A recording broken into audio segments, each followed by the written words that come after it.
In 1980, American dealership service bays were paralyzed. Across the country, thousands of nearly new Oldsmobile Delta 88s and Cutlasses sat parked in long, silent rows, refusing to start. Under their hoods was the Oldsmobile 5.7-liter V8 diesel, an engine rushed to market just 2 years earlier as Detroit's desperate answer to the fuel crisis. Instead of saving the American full-size car, the engine shattered. Mechanics who had spent their lives tuning gasoline carburetors were suddenly forced to tear apart cracked blocks, extract stretched head bolts, and replace catastrophically broken crankshafts. The scale of the failure was unprecedented. Furious buyers flooded dealerships with warranty claims, sparking Federal Trade Commission investigations and forcing multiple states to draft the nation's first automobile lemon laws. A decade earlier, a General Motors V8 was the ultimate symbol of American mechanical trust. Now that same architecture had become a financial nightmare. The engine promised unprecedented efficiency, but the physical reality was catastrophic failure. But the story of the Oldsmobile 5.7 diesel is not only the story of a broken crankshaft, it is the story of how an engineering panic fundamentally broke the trust between the American driver and Detroit, poisoning the passenger diesel market for 30 years. Every week, we tell the stories of American engines, factories, machines, and industrial names that once taught the country what power sounded like and what happened when the market moved on. Subscribe if that history matters to you. The story begins not with nostalgia, but with a specific place in Lansing, Michigan in 1973. The story begins in Lansing, Michigan in the fall of 1973. For decades, the American automotive formula was undisputed, and it was forged in heavy iron. Power meant a V8, an 8-cylinder engine with cylinders arranged in 2 banks in a V-shape. To the American driver, the V8 was not just a mechanical layout, it was a cultural promise. It meant smooth, idle, massive low-end torque, and the ability to cruise effortlessly across state lines. Oldsmobile, one of the oldest and most respected divisions of General Motors, had built its entire modern identity on this exact formula. Since introducing the overhead valve rocket V8 in 1949, the Oldsmobile badge represented middle-class American mechanical trust. A buyer who drove a 2-ton Delta 88 or a 98 off a dealer lot expected a machine that consumed cheap, plentiful gasoline and isolated its passengers entirely from the mechanical effort of the road. But in October 1973, the Arab oil embargo severed the supply chain that made this American lifestyle possible. Almost overnight, gasoline became scarce, heavily rationed, and incredibly expensive. American drivers, accustomed to pulling into any local service station and filling a 20-gallon tank for pennies a gallon, suddenly found themselves waiting in lines that stretched around city blocks. The 5,000-pound American sedan, once the ultimate symbol of Detroit's industrial pride, instantly became a severe liability for the families who owned them. The crisis quickly evolved from a cultural shock into a rigid legal mandate. In 1975, the federal government enacted the Energy Policy and Conservation Act, introducing CAFE, Corporate Average Fuel Economy. This was a strict regulatory system that required every automaker's entire fleet of passenger cars to meet a mandatory average fuel mileage standard. The target was brutal. By 1985, Detroit's fleets had to average 27.5 miles per gallon. For General Motors, the math was physically impossible.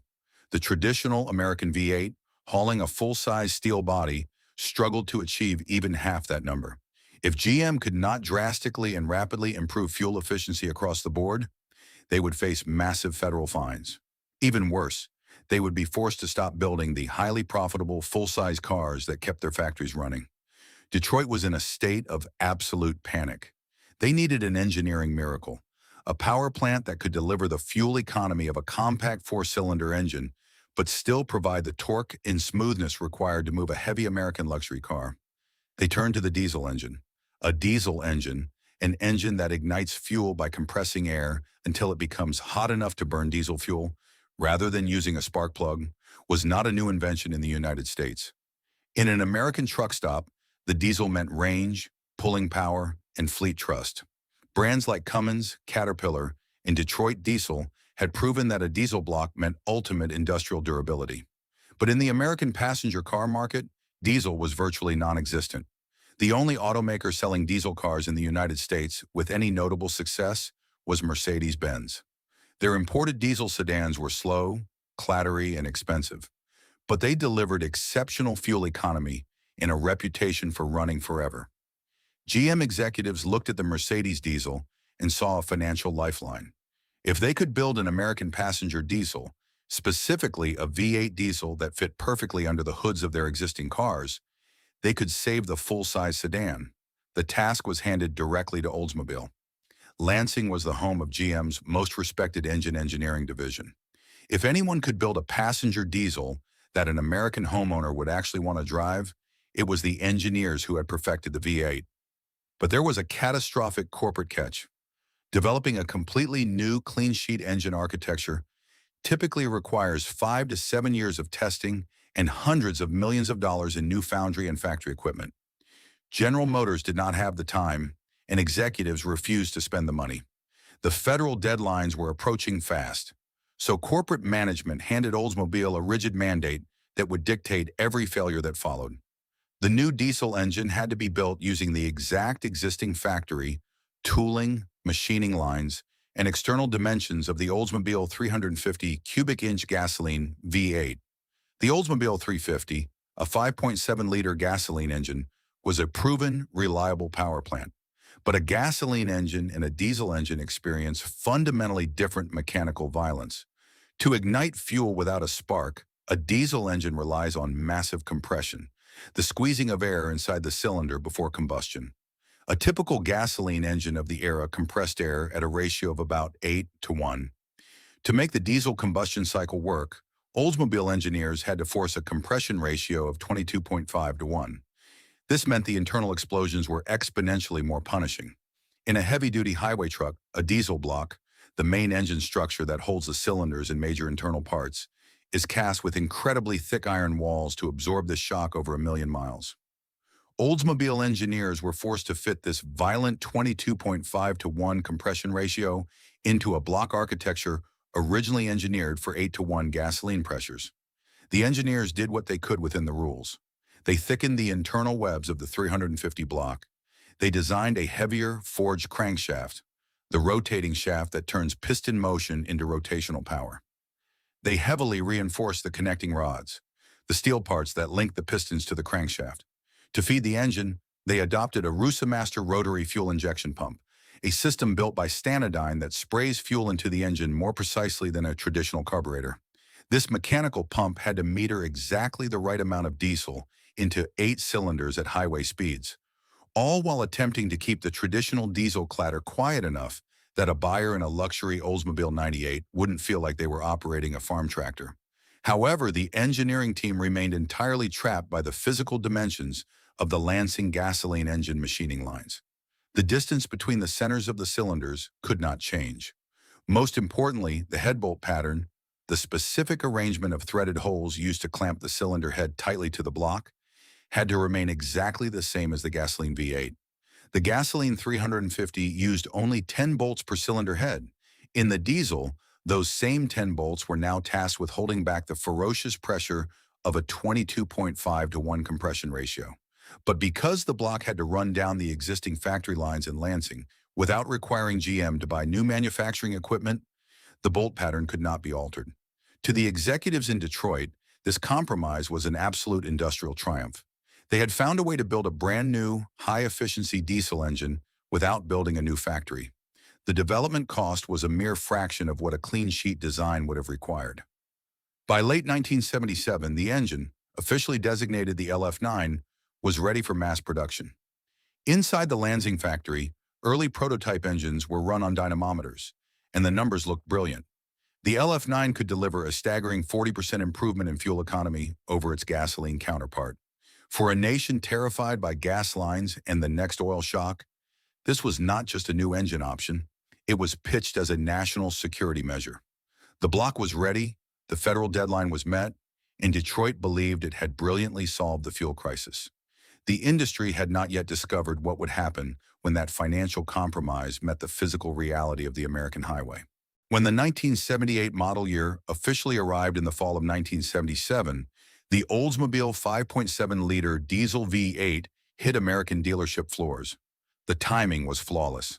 The nation was still deeply traumatized by the memory of "No Gas Today" signs swinging at local service stations, and strict federal emissions rules were actively choking the horsepower out of traditional gasoline engines. Against this bleak industrial backdrop, the LF9 was pitched to the public not as a desperate corporate compromise, but as a brilliant technological triumph. For the American consumer, the immediate appeal was mathematically undeniable. A buyer who walked into an Oldsmobile showroom did not want to downsize into a cramped, vibrating four-cylinder economy hatchback. They wanted the traditional American automotive experience: plush velour bench seats, power windows, soft suspension, and enough heavy steel to comfortably isolate a family of six from the harshness of the highway. The Oldsmobile Delta 88 and the flagship 98 luxury sedans offered exactly that. When the Environmental Protection Agency, or EPA, tested the new diesel-powered Delta 88, the results shocked the automotive industry. The 2-ton American sedan achieved a verified 30 miles per gallon on the highway. To put that into perspective, that was the exact same fuel economy as a subcompact imported Volkswagen, but delivered in a massive domestic luxury car. With an optional 27-gallon fuel tank equipped from the factory, an Oldsmobile diesel could theoretically drive from Detroit, Michigan to Atlanta, Georgia on a single fill-up. The driving experience required a completely new daily habit for the American consumer. The traditional gasoline V8 starting ritual, pumping the carburetor with the gas pedal to prime the engine before turning the key, was entirely eliminated. Instead, the LF9 utilized its advanced fuel injection, a mechanical system that precisely metered and sprayed diesel fuel directly into the engine's pre-combustion chambers under high pressure, completely replacing the carburetor. Because a diesel engine relies entirely on the immense heat of compressed air to ignite its fuel, a cold engine block makes starting extremely difficult.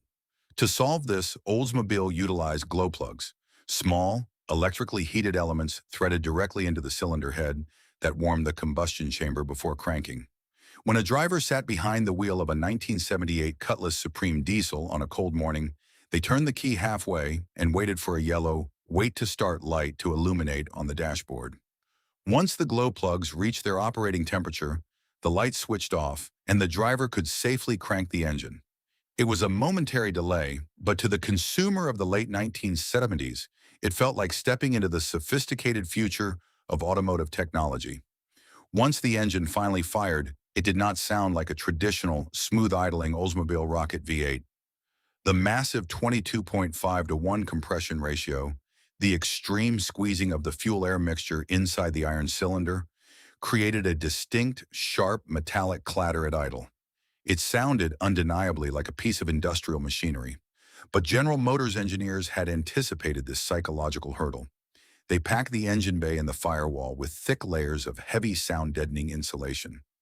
Inside the cabin, with the windows rolled up and the air conditioning running, the harsh diesel clatter faded into a distant, reassuring rumble. The engine's power delivery was actually perfectly suited to the heavy vehicles it powered. While it lacked high-end horsepower, a measurement of how quickly an engine can do work at high rotational speeds, it produced excellent low-end torque. Torque is the twisting force that gets heavy mass moving from a dead stop. When the traffic light turned green, the diesel Oldsmobile pulled away with a smooth, effortless surge of low RPM power, mimicking the exact driving dynamics that buyers of massive American luxury cars expected.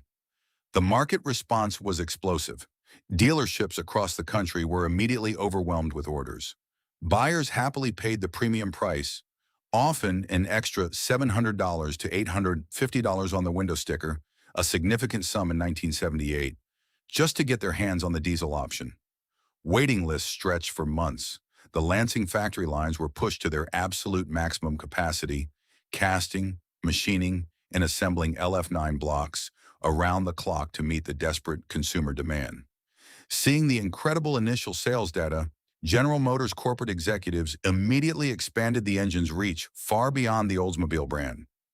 They dropped the LF9 into the Cadillac Seville, boldly attempting to steal luxury market share directly from Mercedes-Benz. They installed it in the Chevrolet C10 and GMC half-ton pickup trucks, offering American contractors and farmers a light-duty truck with heavy-duty fuel economy. Soon, the 5.7-liter diesel was available across the corporate empire, appearing under the hoods of Buick Electras, Pontiac Bonnevilles, and the massive Chevrolet Caprice Classic station wagons. For a brief, shining moment, it appeared that General Motors had achieved the impossible. They had saved the American V8, preserved the full-size family car, and met the crushing federal fuel economy mandates without spending the billions required for a clean-sheet engine design. The American highway landscape began to physically shift. For the first time, suburban families driving luxury station wagons were pulling into the diesel islands at highway truck stops, sharing space with Peterbilt and Kenworth freight haulers. The diesel pump, once exclusively the domain of commercial transport and agriculture, was suddenly a vital part of the middle-class American commute. The LF9 was hailed as an engineering marvel of cost-cutting and corporate agility. The Oldsmobile diesel had conquered the showroom, silenced the critics, and convinced hundreds of thousands of American buyers to change the way they thought about automotive power. The engine had proven it could sell. Now it had to survive the brutal reality of the American service bay. By 1979, a second global energy shock struck the United States following the Iranian Revolution. Gasoline prices skyrocketed once again, and the long, agonizing lines at the fuel pumps returned to American cities. In this renewed atmosphere of economic panic, the Oldsmobile 5.7-liter V8 diesel no longer looked like just a clever engineering alternative. To the American car buyer, it looked like a prophecy fulfilled. The glory of the LF9 diesel was not built on high-performance track records or raw horsepower. It was built on the sheer, staggering scale of its adoption across the American landscape.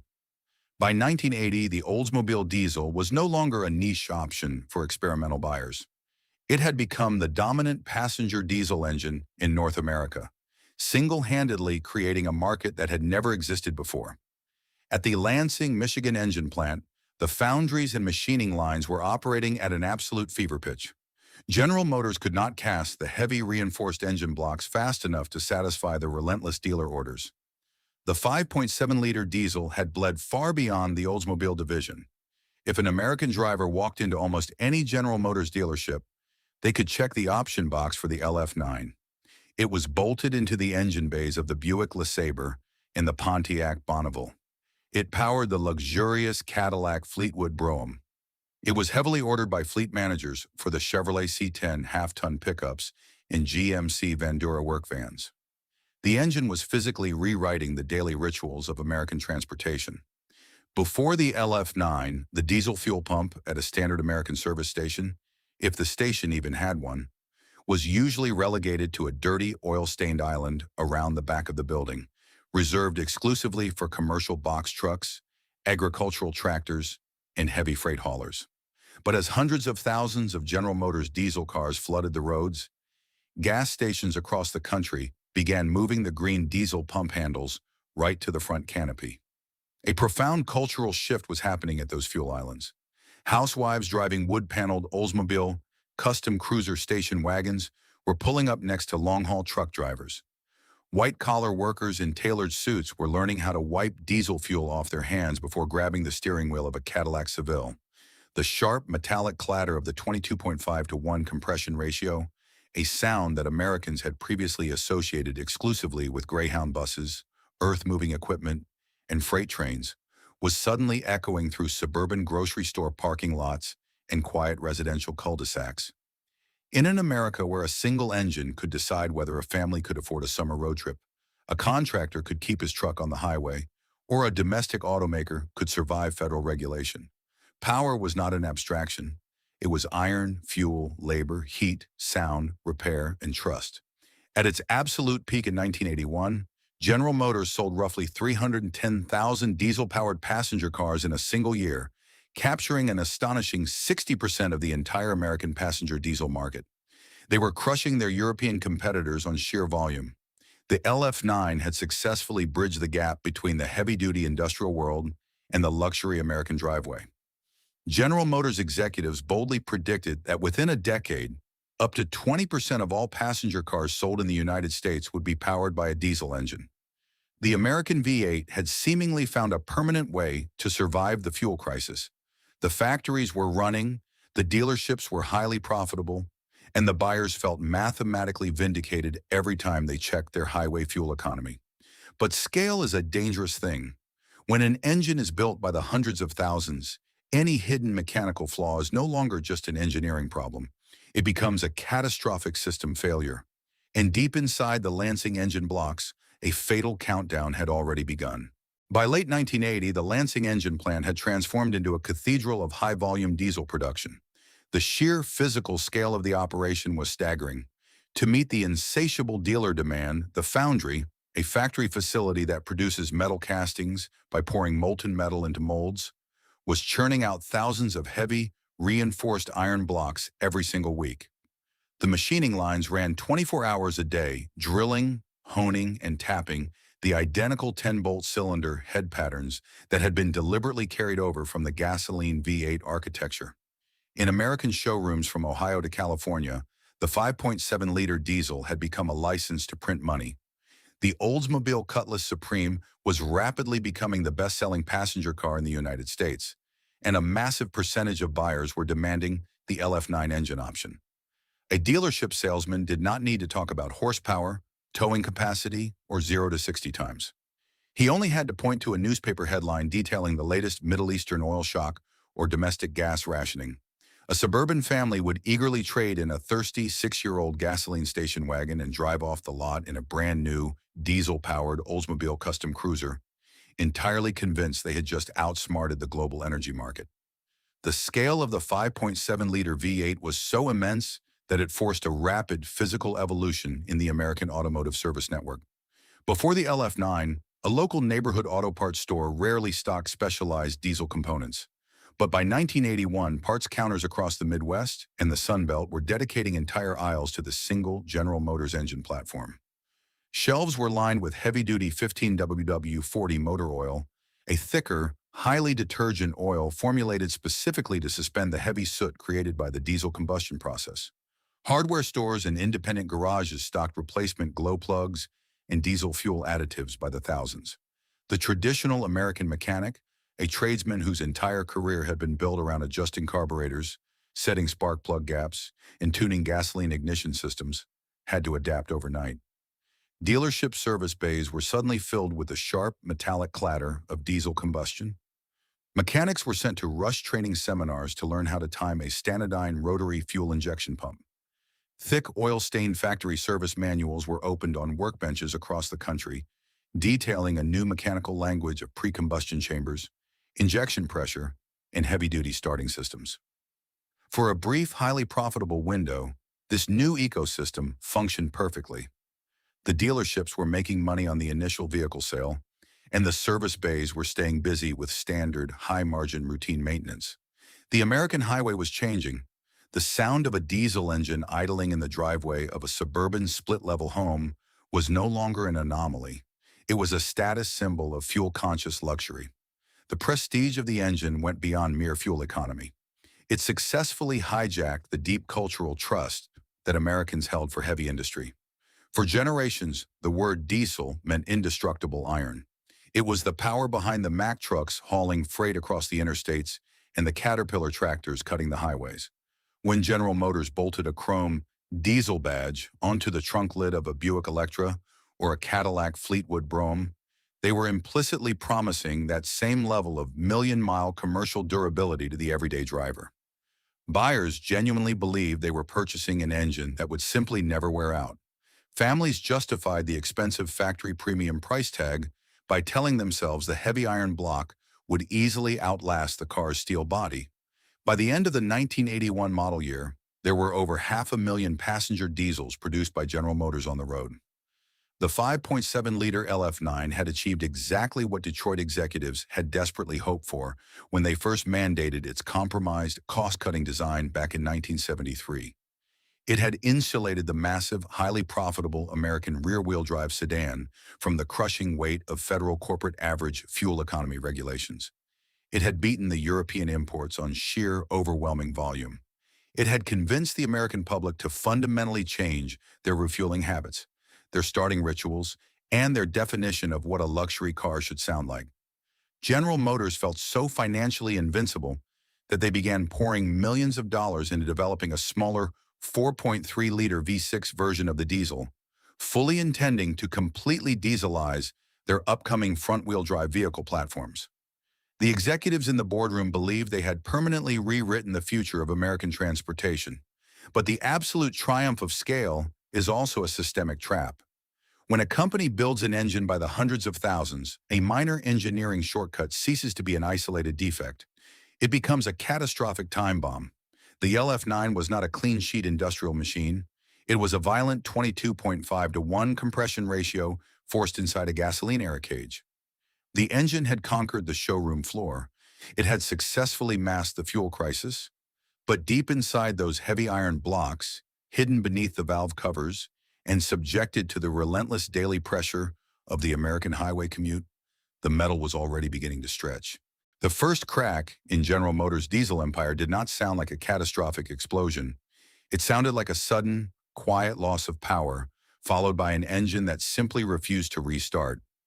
By the winter of 1980, Oldsmobile dealership mechanics across the country began noticing a strange and highly specific pattern. Brand new Cutlasses and Delta 88s were being towed into service bays with completely ruined fuel injection pumps. When the technicians tore down the Stanodyne rotary pumps, they found the precision internal components heavily rusted and seized. The problem was not the pump itself. The problem was the American fuel supply chain.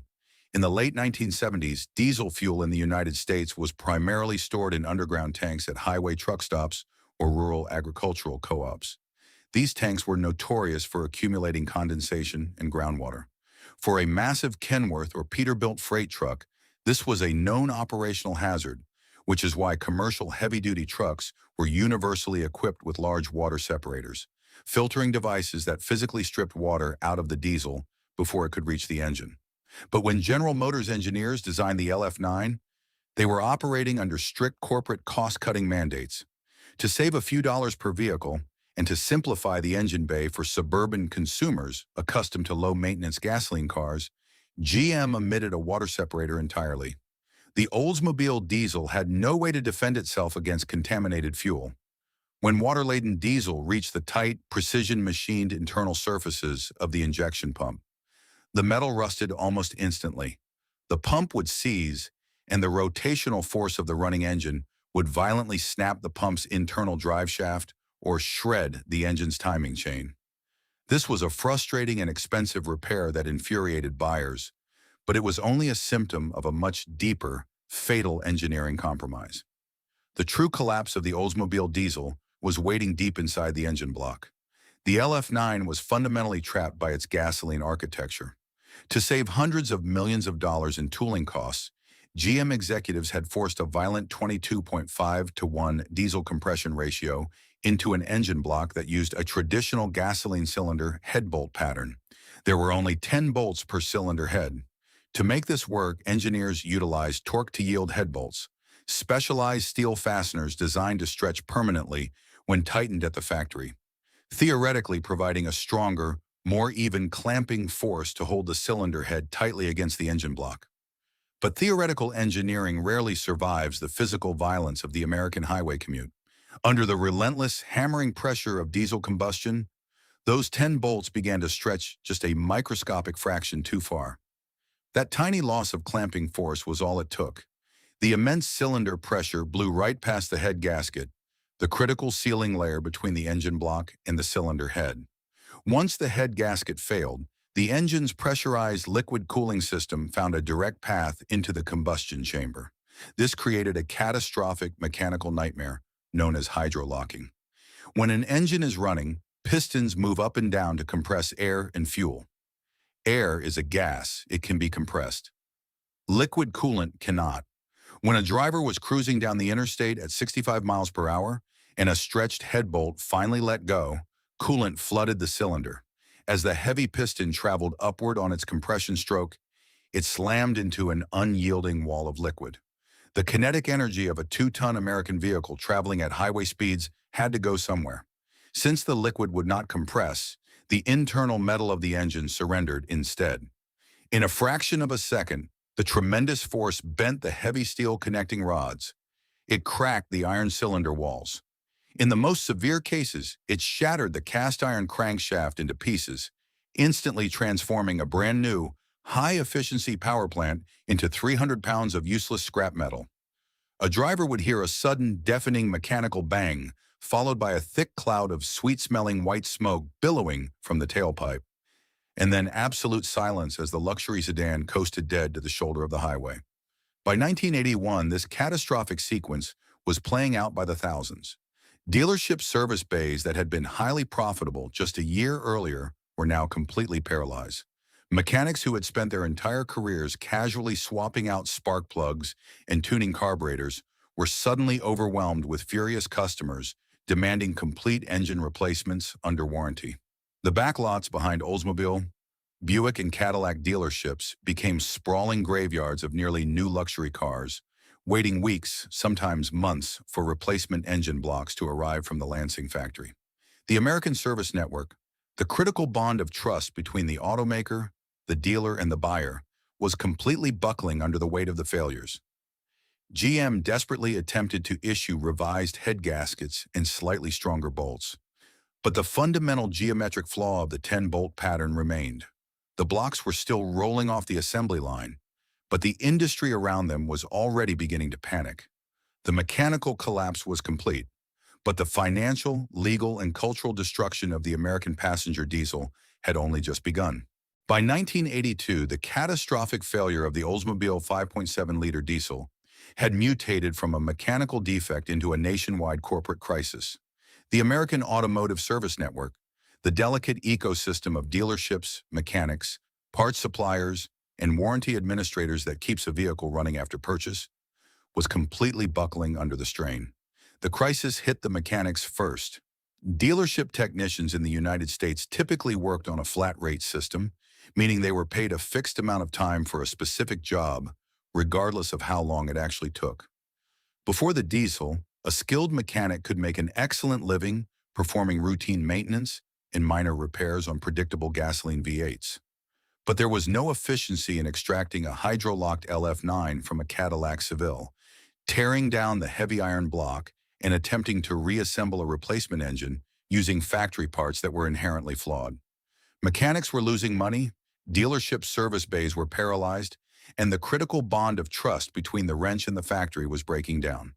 Then the financial reality hit the consumers. Buyers who had paid a premium for the diesel option were suddenly handed repair estimates running into the thousands of dollars, often right after their limited factory warranties had expired. The American car buyer, who had grown up in an era where a domestic engine was expected to run for a decade with nothing more than oil changes and new spark plugs, felt deeply and personally betrayed. This anger quickly evolved into unprecedented legal action. Across the country, furious owners formed coalitions and filed massive class action lawsuits against General Motors. The Federal Trade Commission, or FTC, launched a formal investigation into the automaker's marketing and warranty practices. The sheer volume of broken Oldsmobile diesels sitting in dealership lots became a political catalyst. It directly spurred legislatures in states like California and New York to draft and pass the nation's first lemon laws, strict consumer protection regulations that forced automakers to buy back defective, unrepairable vehicles. The LF9 had become so toxic that it was literally changing American law. As the legal battles raged, a bizarre new mechanical subculture emerged in the American aftermarket. The cars themselves, the plush Delta 88s, the Buick Electras, the Chevrolet Caprice wagons, were gorgeous, expensive, and well-built.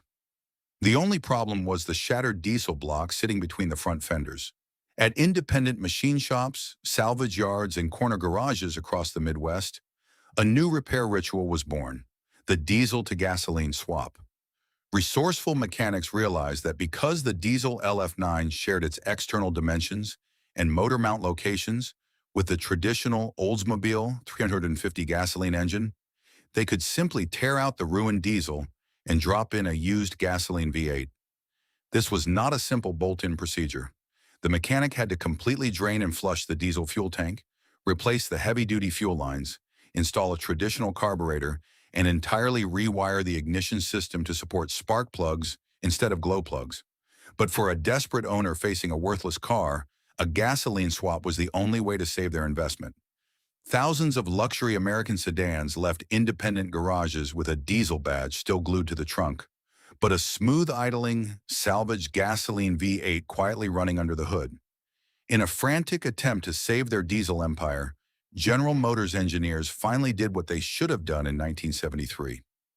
By the 1981 model year, they introduced a heavily revised version of the 5.7-liter diesel, known internally as the DX block. The DX block was an entirely different animal. Engineers added massive amounts of iron to the internal webbing. They introduced roller lifters, components in the valve train that use a small wheel to ride on the camshaft, drastically reducing internal friction. They redesigned the cylinder heads and improved the water separation in the fuel system. The DX block was incredibly strong, heavily reinforced, and finally capable of handling the violent realities of a 22.5-to-1 compression ratio. But it did not matter. The engineering fix had arrived, but the American consumer's patience was gone. The market forces had shifted violently against General Motors. The oil crisis that had birthed the diesel panic finally broke. By 1983, global oil supplies stabilized, and the price of gasoline in the United States dropped significantly. The long lines at the fuel pumps disappeared.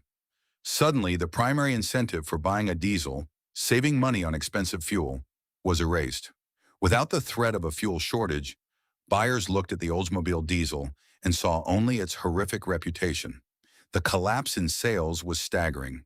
In 1981, General Motors had sold roughly 310,000 passenger diesels. By 1984, that number plummeted to fewer than 17,000. Dealerships could not give them away. The massive, highly profitable Lansing machining lines that had been running 24 hours a day slowly fell silent. In 1985, General Motors quietly discontinued the 5.7-liter passenger diesel entirely. The great experiment to save the American V8 with heavy-duty compression was over. The oil crisis ended. Gas prices dropped. The lawsuits settled. The factory lines stopped. The diesel badges were removed. The passenger market vanished. The engine died. The damage was permanent. The Oldsmobile diesel was gone. But the heavy iron it left behind was about to find a strange, violent afterlife. The death of the Oldsmobile 5.7-liter V8 diesel did not just end a product line in Lansing, Michigan. It fundamentally assassinated the entire American passenger diesel market for more than a generation. Before the catastrophic failure of the LF9, General Motors executives had confidently projected that, by the end of the 1980s, 1 out of every 5 passenger cars sold in the United States would be powered by a diesel engine. But the mechanical trauma inflicted upon the American consumer was so severe, and the resulting lawsuits so highly publicized, that it triggered a massive cultural rejection of the technology. For the American car buyer, the sharp, metallic clatter of a diesel engine no longer sounded like a shrewd fuel-saving strategy. It sounded like a warning. Almost overnight, the domestic auto industry completely abandoned the passenger diesel concept. Detroit retreated back to the familiar safety of traditional gasoline V8s and newly developed V6 engines. The diesel fuel pump at the local suburban service station was once again relegated to the back lot, reserved exclusively for heavy-duty commercial trucks and agricultural equipment. For the next 30 years, if an American driver wanted a diesel-powered passenger car, they had to buy a European import, leaving companies like Volkswagen and Mercedes-Benz to dominate a market segment that General Motors had actually created and then subsequently destroyed. But old American iron rarely vanishes cleanly, and the Oldsmobile diesel left behind one of the most bizarre and ironic industrial afterlives in automotive history. When General Motors desperately tried to fix the engine's flaws in 1981 by introducing the heavily reinforced DX block, they inadvertently created an absolute masterpiece of metallurgy. The DX block featured incredibly thick internal webbing, massive main-bearing caps, and high-nickel cast iron designed to withstand the brutal 22.5-to-1 compression ratio. Because the diesel market had collapsed, thousands of these nearly indestructible engine blocks ended up sitting unwanted in American salvage yards and junkyards, selling for scrap value. But they did not stay there. In the late 1980s and 1990s, the American drag racing and hot rod community made a stunning discovery. Engine builders at local machine shops realized that the Oldsmobile DX diesel block shared the exact same external dimensions and bell housing bolt patterns as the legendary Oldsmobile gasoline V8s. Racers began buying up the abandoned DX blocks for pennies on the dollar. They took them back to their garages, threw away the rotary fuel injection pumps, and bolted on high-performance gasoline cylinder heads.